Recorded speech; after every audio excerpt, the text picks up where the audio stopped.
अस्सलाम वालेकुम जी, होपफुली आप सब खैरियत से होंगे। शुक्र खुदा अल्हम्दुलिल्लाह हम भी ठीक-ठाक। क्या आपका रंग भी मुरझा चुका है, डल हो चुका है और आपके चेहरे पे भी ढेर सारे पिगमेंटेशन, दाग धब्बे और ये झाइयाँ वगैरह हैं? तो लीजिए जनाब, मैं आज आप लोगों के साथ एक ऐसा प्रोडक्ट लेकर हाज़िर हूँ जो आपकी इन सारी प्रॉब्लम्स को दूर कर देगा। यानी कि अगर अनइवन स्किन टोन है उसको ठीक कर देगा, पिगमेंटेशन है उसको ठीक कर देगा, blemishes, spots, mouth around pigmentation कुछ भी है ना, रिंकल्स तक को ठीक कर देगा इंशाल्लाह। चलें देखते हैं आखिर ये मैजिकल प्रोडक्ट है क्या। मैं बात कर रही हूँ विटामिन सी सीरम की। आज मेरे पास जो विटामिन सी सीरम है ये है हेयर एनर्जी का vitamin C serum. Hair energy आप लोगों को पता है बहुत एक नामी ग्रामी सा ब्रांड है। आयशा सोहेब का ये ब्रांड है, बड़ी बड़ी सेलिब्रिटीज़ इसकी प्रमोशन कर रही होती हैं। खैर मैं इस ब्रांड को उन दिनों से जानती हूँ जब ये बड़ी बड़ी सेलिब्रिटीज़ के पास भी नहीं गया था, ये वो लोग इसकी प्रमोशन भी नहीं करते थे। और ये सीरम भी मैंने उन्हीं दिनों यूज़ किया था। खैर मेरे पास ये बॉटल रखी थी, इसमें कुछ थोड़ा बहुत बचा हुआ भी था। शुक्र है आज मेरे काम आ गया, आज रिव्यू बनाने के लिए, एक ऑनेस्ट रिव्यू शेयर करने के लिए। तो मैंने काफ़ी विटामिन सी सीरम यूज़ किए हैं, अच्छे थे, मुझे सारे अच्छे लगे, लेकिन जो मेरा मोस्ट फेवरेट है मैं आपको वो लास्ट में बताऊँगी। अभी चलते हैं इस प्रोडक्ट की तरफ कि ये मेरे साथ कैसा रहा, इसके रिव्यूज़, इसकी परफॉर्मेंस, इसके रिज़ल्ट और इसके टेक्सचर पर बात करें। तो पहले बात करते हैं कि मैंने इसको कितना अर्सा यूज़ किया। मैंने इसको 2 मंथ तक यूज़ किया था और फिर ये आहिस्ता-आहिस्ता ख़त्म होते-होते हाफ़ से भी कम रह गई थी। यानी कि अगर आप इसे चलाना चाहें तो आप इसे, क्योंकि मैं ट्वाइस अ डे यूज़ करती थी, मॉर्निंग में भी और इवनिंग में भी। आप इसे चलाना चाहें तो 3 महीने से भी ज़्यादा चल सकता है। और मैंने इसको 2 महीने तक यूज़ किया था, इसलिए मैं आप लोगों को सही से बता सकती हूँ कि ये कैसा है। टेक्सचर इसका वाटरी सा है, ये देखें बिल्कुल रनी सा टेक्सचर है, बिल्कुल वाटर बेस्ड है। कलर इसका अंदर से ऑरेंज कलर का होता है और अभी ये थोड़ा डार्क ऑरेंज दिख रहा है, लेकिन थोड़ा-सा इससे थोड़ा-सा लाइट ऑरेंज होता है। पड़े-पड़े ये बॉटल खुद ही डार्क हो गई।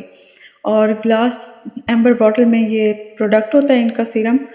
मैंने इसको जहाँ तक यूज़ किया मेरा रिज़ल्ट ऐसा रहा कि बिल्कुल वाटर बेस्ड है ना, तो इसको लगाने से ना स्किन ड्राई भी हो जाती थी। जबकि हाँ, इसके इंग्रीडिएंट्स में लिखा है कि इसमें हाइलुरोनिक एसिड भी है। इसमें लिखा है कि freshly squeezed vitamin drops, vitamin C 20% है, हाइलुरोनिक एसिड 20% है और इसमें विटामिन ई है और विटामिन बी5 है।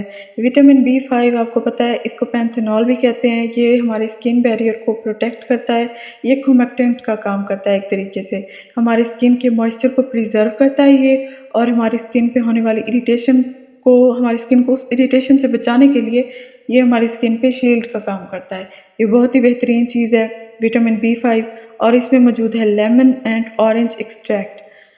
तो ये थे इसके इंग्रेडिएंट्स, बस इससे ज़्यादा इस बॉटल पे और कुछ नहीं लिखा कि मैं पढ़ सकूं।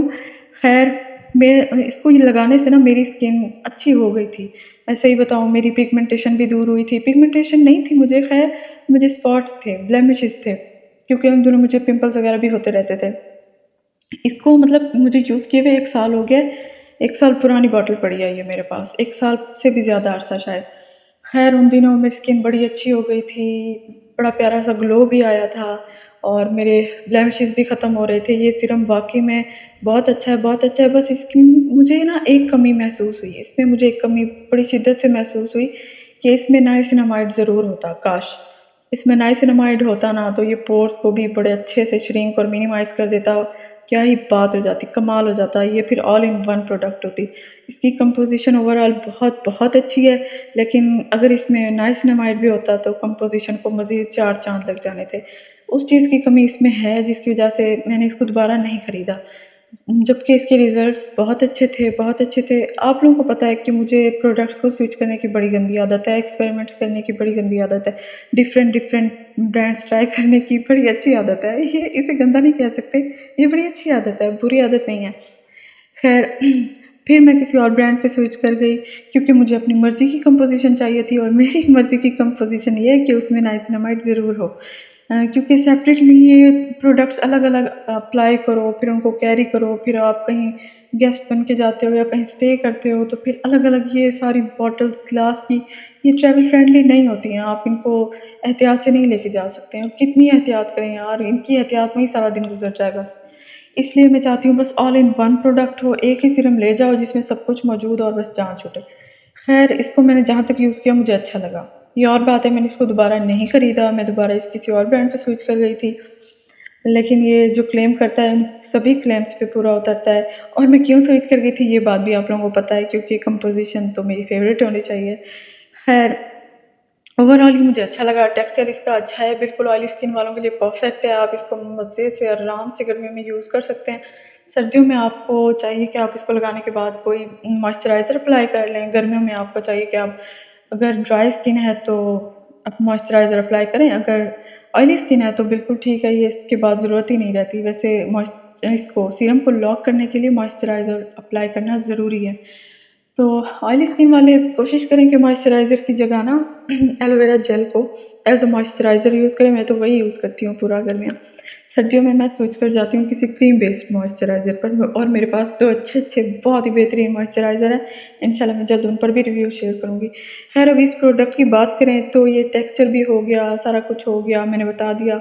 ये अपने सभी क्लेम्स पे पूरा उतरता है, और मैंने ये भी बता दिया कि ये अच्छा है, इसका टेक्सचर, कलर सब कुछ बता दिया। हाँ, इसकी प्राइस, ओह माय गॉड! ये प्राइस के लिहाज़ से भी मुझे अच्छा नहीं लगा। बहुत ओवर प्राइस्ड है, बहुत ज़्यादा। मतलब कि अगर स्कूल गोइंग तो नहीं कह सकते, कॉलेज गोइंग या यूनी गोइंग लड़कियाँ, वो अपनी पॉकेट मनी से नहीं खरीद सकती। ये बजट फ्रेंडली नहीं है, पॉकेट फ्रेंडली बिल्कुल नहीं है। अगर इसकी प्राइस की बात करें तो इसकी प्राइस मैंने उन दिनों 2000 के अराउंड लिया था, डीसी समेत, यानी कि डिलीवरी चार्जेस के साथ मुझे 2000 का पड़ा था। आजकल जो इसकी रीसेंट प्राइस चल रही है वो है 2350 आई गेस, इस तरीके से कुछ है। मतलब डीसी के साथ ही आपको 2500 प्लस पड़ेगा, जो कि बिल्कुल सही नहीं है यार। एक विटामिन सी सीरम इतनी ज़्यादा प्राइस नहीं होनी चाहिए, मेरा नहीं ख्याल कि एक विटामिन सी सीरम की इतनी प्राइस होनी चाहिए। बाकी मैंने इससे सस्ता सीरम यूज़ किया है, बिल्कुल बहुत अच्छा, बहुत बेहतरीन। उसमें नाइसिनामाइड भी था, मेरी मर्ज़ी की कंपोज़िशन थी, ब्रांड भी बड़ा अच्छा था, और वो बहुत अच्छा लगा मुझे। आप चाहें तो वो भी ख़रीद सकते हैं। मैंने तो सोचा था उस पर एक डेडिकेटेड वीडियो बनाऊँगी, लेकिन सोच रही हूँ कि आप लोगों का ख़्याल करते हुए मुझे बता देना चाहिए कि वो था गार्नियर का विटामिन सी सीरम। वो बड़ा अच्छा है, इसका बेहतरीन रिप्लेसमेंट है। और जब मैंने वो लिया था, वो मुझे आई गेस 1400 का पड़ा था। मैंने ऑर्डर किया था, पता नहीं कौन सी वेबसाइट से, अब मुझे वेबसाइट भूल गई है। उन्होंने मुझे 1400 का दिया था 30 ml। वो बहुत अच्छा है, बहुत बेहतरीन है। आप चाहें तो वो भी ले सकते हैं, आप चाहें तो ये भी ले सकते हैं, और अगर आप चाहें तो इससे भी सस्ता ले सकते हैं। इतनी सारी मार्केट में सस्ती प्रोडक्ट्स पड़ी हैं जो कि बहुत अच्छी हैं, बहुत बेहतरीन हैं। उनमें सब में से ज़िंदा मिसाल तो एक ग्लो ऑर्गेनिक है, और वो ऑलिव नेचुरल्स है। ऑलिव नेचुरल ख़ैर मैंने यूज़ नहीं किया है, सच बताऊँ, मैं क्यों झूठ बोलूँ कि मैंने वो यूज़ किया, और ये वो जब यूज़ करूँगी तो ज़रूर बताऊँगी। अगर आप किसी सस्ते ऑप्शन की तरफ जाना चाहते हैं, क्योंकि मैं आपके साथ सस्ते ऑप्शन भी शेयर कर रही हूँ, तो ऑलिव नेचुरल का भी है, आप नेट पे उसके रिव्यूज़ देख लें कि वो सीरम कैसा है, फिर आप चाहें तो वो खरीद सकते हैं, या फिर ग्लो ऑर्गेनिक का विटामिन सी सीरम खरीद सकते हैं, क्योंकि ये शायद 500 के अराउंड आते हैं, बिल्कुल सस्ते हैं, बजट फ्रेंडली हैं आज के इस महंगाई के दौर में। यूनिगोइंग लड़कियों के लिए तो बहुत ही बेहतरीन चीज़ है, लेकिन ज़रूरी है कि पहले आप उसके रिव्यूज़ देखें। मैं ये नहीं कह रही कि आप ज़रूर खरीदें, क्योंकि मैंने वो खुद यूज़ नहीं किए। मैं खुद यूज़ करती तो मैं ज़रूर कहती, क्योंकि मैंने खुद यूज़ नहीं किए तो इसलिए मैं उनके बारे में कुछ नहीं कह सकती हूँ। बस मेरा मकसद था आपके साथ मैं सारे हर प्राइस रेंज में आपके साथ सीरम शेयर कर दूँ। ये भी बता दिया मैंने, और गार्नियर का भी बता दिया, हेयर एनर्जी का भी बता दिया, और सस्ते वाले भी बता दिए। उन पर बेहतर है कि आप रिव्यू देख कर आप उनको परचेज़ करें। और अगर आप, हाँ, बात रही कि मैं दोबारा इसको ख़रीदना चाहूँगी कि नहीं, तो मैं बिल्कुल नहीं ख़रीदना चाहूँगी, इसकी प्राइस की वजह से और इसमें इसकी कंपोज़िशन की वजह से, और मैंने इसको दोबारा ख़रीदा भी नहीं। जबकि ये अपने क्लेम्स पे पूरा उतरता है। जो बात है, मैं क्यों ऐसे कहूँ कि ये अच्छा नहीं है। जो इसकी बुरी बातें हैं वो मैंने बता दी कि प्राइस ही बहुत है और इसमें नाइसिनामाइड नहीं है। बाकी मैंने इसको दोबारा नहीं ख़रीदा। रेटिंग की बात करें तो मैं इसको 8 आउट ऑफ़ 10 दूँगी। 2 मार्क्स में इसमें नहीं, रेटिंग मुझे कम करनी चाहिए। मैं इसको दूँगी 7 आउट ऑफ़ 10। 3 मार्क्स मैंने इसलिए काटे क्योंकि ये बहुत ज़्यादा प्राइसी है और इसमें नाइसिनामाइड भी मौजूद नहीं है, इसलिए 7 आउट ऑफ़ 10 ठीक रहेगा। हाँ, ख़ैर मैं इसको दोबारा भी नहीं ख़रीदना चाहूँगी, ये भी बता दिया, प्राइस भी बता दी, रेटिंग भी कर दी, बाकी कुछ रह गया? नहीं, सब कवर है। ख़ैर, अगर आप लोगों को आज का मेरा ये ऑनेस्ट रिव्यू अच्छा लगा हो और आप दोबारा भी मुझसे मिलना चाहते हैं, तो स्क्रीन पर मौजूद वीडियो पर क्लिक कीजिए। इंशाल्लाह मैं आपसे वहीं मिलूँगी। अल्लाह हाफ़िज़।